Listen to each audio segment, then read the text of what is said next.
Price the Lord. ദൈവനാമത്തിൻ്റെ മഹത്വം ഉണ്ടാകട്ടെ. എന്നെ കേൾക്കുന്ന എല്ലാ പ്രിയപ്പെട്ടവർക്കും വേമരുന്ന കർത്താവായ യേശു ക്രിസ്തുവിന്റെ നാമത്തിൽ ഞാൻ എൻ്റെ സ്നേഹവന്ദനങ്ങളെ അറിയിക്കുന്നു. കർത്താവിൻ്റെ കൃപ, കരുണ നമ്മളോടുള്ളത് എത്ര വലുതാണെന്നറിയാമോ?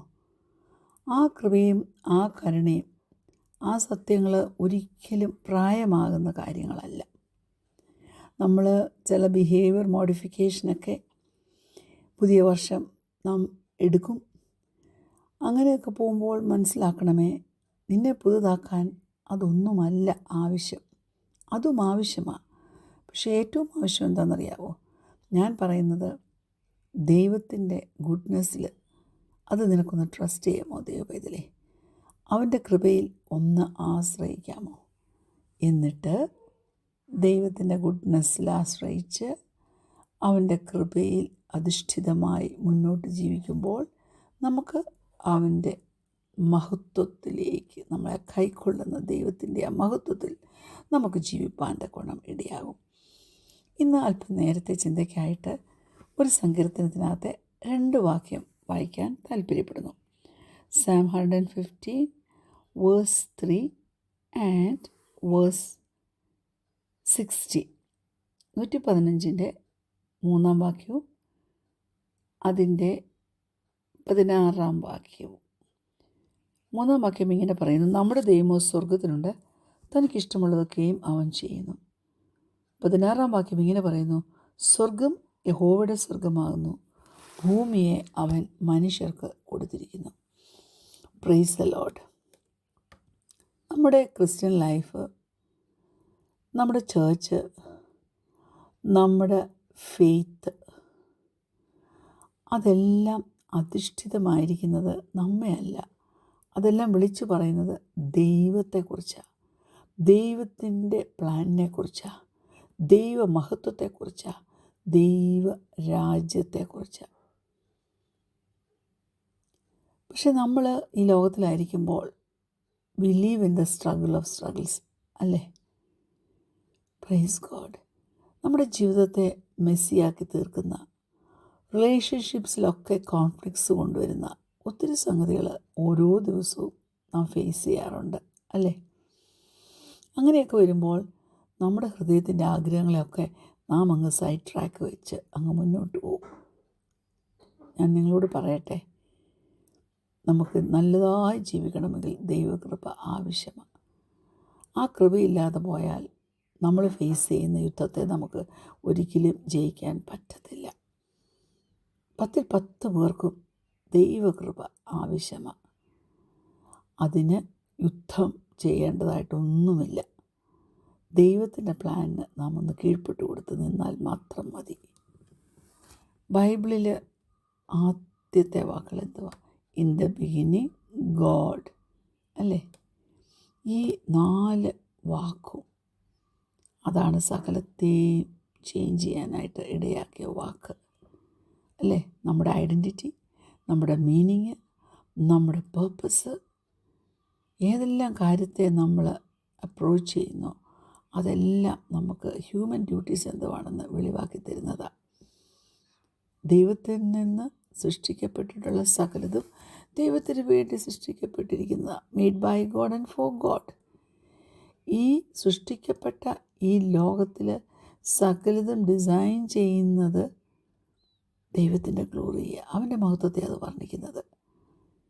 ഈ അഖിലാണ്ടം മുഴുവനും അവൻ്റെ പേർപ്പസിന് വേണ്ടിയും പ്ലാനിന് വേണ്ടിയും അവൻ ഡിസൈൻ ചെയ്തിരിക്കുന്നത്. അതിനകത്ത് വന്നുപെട്ട ആളാകുഞ്ഞെ നീയും ഞാനും ഒക്കെ. നമ്മളാരും ഇൻഡിപെൻഡൻ്റായിട്ട് ജീവിക്കാനായിട്ട് ദൈവം ആഗ്രഹിക്കുന്നില്ല. സെൽഫ് ഡയറക്റ്റഡ് ലൈഫ്സ് അത് ദൈവത്തിന് ഇഷ്ടമല്ല. Price God. നമ്മുടെ സ്വന്തം സെൽഫ് ഓറിയൻറ്റഡ് പ്ലാൻസിനനുസരിച്ചല്ല നാം ജീവിക്കേണ്ടത്. നമ്മൾ നമ്മുടെ ചെറിയ ചെറിയ മഹത്വമേറിയ സമയങ്ങൾക്ക് വേണ്ടിയല്ല നമ്മൾ ജീവിക്കുന്നത്. നമ്മൾ അവന് വേണ്ടി ജീവിക്കുന്നവരായിരിക്കണം. Praise God.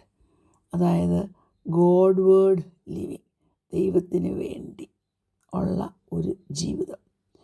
അത് നമ്മുടെ ജീവിതത്തിലുള്ള റിലീജിയസ് ഡയമെൻഷൻസ് കൊണ്ടൊന്നും നമുക്കതിനെ വിവരിക്കാൻ പറ്റത്തില്ല. പക്ഷേ നമ്മൾ നിലനിൽക്കുന്ന നമ്മുടെ ജീവിതത്തിലെ ഓരോ ആസ്പെക്റ്റിൽ നിന്നും നമുക്കത് വെളിവാക്കാൻ കഴിയും. നമുക്ക് 1 കൊരിന്ത്യർ 10:31 പൗലോസ് അപ്പോസ്തലൻ എക്സ്പ്രസ് ചെയ്തിരിക്കുന്ന ഒരു സംഗതി നമുക്ക് കാണാനിടയാവും. 1 Corinthians chapter 10 verse 31 ഇങ്ങനെ പറയുന്നു, ആകയാൽ നിങ്ങൾ തിന്നാലും കുടിച്ചാലും എന്ത് ചെയ്താലും എല്ലാം ദൈവത്തിൻ്റെ മഹത്വത്തിനായി ചെയ്യുവിൻ. Whatever you eat or drink or whatever you do, do all to the glory of God. Praise God. ദൈവത്തിൻ്റെ മഹത്വത്തിന് വേണ്ടി ജീവിക്കുക എന്ന് പറഞ്ഞാൽ നമ്മൾ ഭയങ്കര ഒരു സ്പിരിച്വൽ കാര്യങ്ങളിനകത്ത് മുഴുകി ജീവിക്കണം എന്നല്ല താൻ അവിടെ ആഗ്രഹിക്കുന്നതും ചിന്തിക്കുന്നതും. താൻ ചിന്തിക്കുന്നത്, കുഞ്ഞെ, നീ നിൻ്റെ ദൈനംദിന ജീവിതത്തിൽ ഓരോ ദിവസവും ചെയ്യുന്ന റെഗുലറായിട്ടുള്ള ജോലികൾ, അത് വലിയ പ്രാധാന്യമുള്ളതൊന്നും ആയിരിക്കത്തില്ല, അൺഇമ്പോർട്ടൻ്റ് ആയിട്ടുള്ള ടാസ്ക് ആയിരിക്കും. പക്ഷേ അതിനെപ്പോലും നീ ഷേപ്പ് ചെയ്ത് ഡയറക്റ്റ് ചെയ്യുന്നത് ദൈവത്തിൻ്റെ മഹത്വത്തെ നിൻ്റെ ഹൃദയത്തിൽ വാഞ്ചിച്ചുകൊണ്ടായിരിക്കണം. എന്നാൽ ഈ ലോകത്തിലെ തിരക്കുകൾ കാരണം പലപ്പോഴും ദൈവത്തിൻ്റെ എക്സിസ്റ്റൻസ് പോലും അനേകർ മറന്നു പോകുന്നൊരു കാലഘട്ടമാണ്. ഹല്ലേലൂയ. അത് അങ്ങനെ നമ്മുടെ ജീവിതത്തിൽ വരരുതേ. അതുകൊണ്ട് ഈ പുതിയ വർഷവും ആരംഭിക്കുമ്പോൾ നമുക്ക് ദൈവമഹത്വത്തിന് വേണ്ടി ജീവിക്കാൻ നമ്മെ തന്നെ സമർപ്പിച്ചു കൊടുക്കാം. പ്രത്യാശ നമ്മുടെ ജീവിതത്തിൽ കാണണം. ദൈവത്തിനറിയാം നമ്മൾ ഓരോ പാവം ചെയ്യുമ്പോഴും നമ്മൾ അവനിൽ നിന്ന് അകന്നു പോവുക. പക്ഷെങ്കിൽ അവൻ തൻ്റെ ഏകജാതനായ പുത്രനെ നമുക്ക് അയച്ചു തന്നില്ലേ? നമുക്ക് വേണ്ടി അവൻ മരിച്ചില്ലേ? നമുക്ക് വേണ്ടി അവൻ ഉയർത്തെഴുന്നേറ്റില്ലേ? അങ്ങനെ അവൻ പാപത്തെയും മരണത്തെയും കൽക്കീഴാക്കിയില്ലേ? ഹല്ലേലൂയ.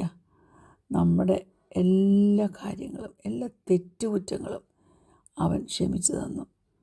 നമുക്ക് ജീവിക്കാൻ ആവശ്യമായ കൃപ അവൻ തന്നു. ആ വലിയ ദൈവത്തെ നമ്മുടെ സഹായത്തിനായി നമുക്ക് ആവശ്യമെന്ന് നാം അഡ്മിറ്റ് ചെയ്യുമ്പോൾ നാം അവനുമായിട്ട്, അവൻ്റെ പുത്രനുമായിട്ട് നാം കണക്റ്റഡ് ആവുക.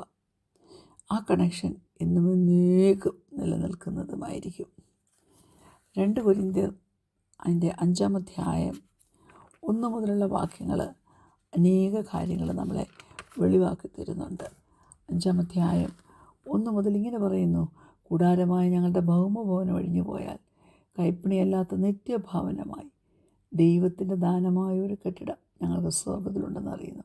ഈ കൂടാരത്തിൽ ഞരങ്ങിക്കൊണ്ട് ഞങ്ങൾ നഗ്നരായിട്ടല്ല ഉടുപ്പുള്ളവരായിരിക്കുന്നുവെങ്കിൽ സ്വർഗീയമായ ഞങ്ങളുടെ പാർപ്പിടം അതിനു മീതെ ധരിപ്പാൻ വാഞ്ചിക്കുന്നു. Praise God. അതേ അധ്യായം 2 കൊരിന്ത്യർ 5:10 വാക്യത്തിൽ ഇങ്ങനെ പറയുന്നുണ്ട്, അവനവൻ ശരീരത്തിലിരിക്കുമ്പോൾ ചെയ്തത് നല്ലതാകിലും തീയതാകിലും അതിന് തക്കവണ്ണം പ്രാപിക്കേണ്ടതിന് നാം എല്ലാവരും ക്രിസ്തുവിൻ്റെ ന്യായാസനത്തിൻ്റെ മുമ്പാകെ വെളിപ്പെടേണ്ടതാകുന്നു. Praise God.